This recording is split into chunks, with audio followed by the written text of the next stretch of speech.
Poco F6 Pro. Mag-unbox tayo ng Poco F6 Pro. Ayan. Yan lang makikita sa kahon ng Poco F6 Pro. Ayaw.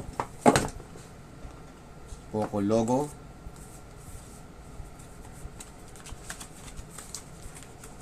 Yun, injector pin ng SIM, case, and manual.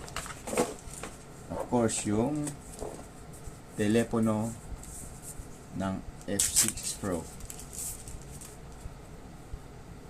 Yan lang. Yan, tatanggalin natin yan. Pero parang, tignan nyo, para siyang may gold sa kanyang camera.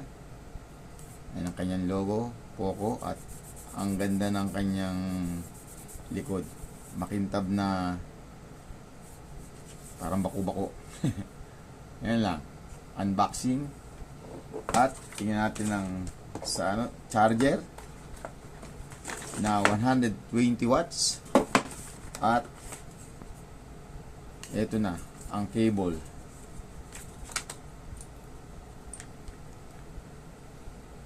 Yun lang. Type-C cable. Bye-bye. See you in next video.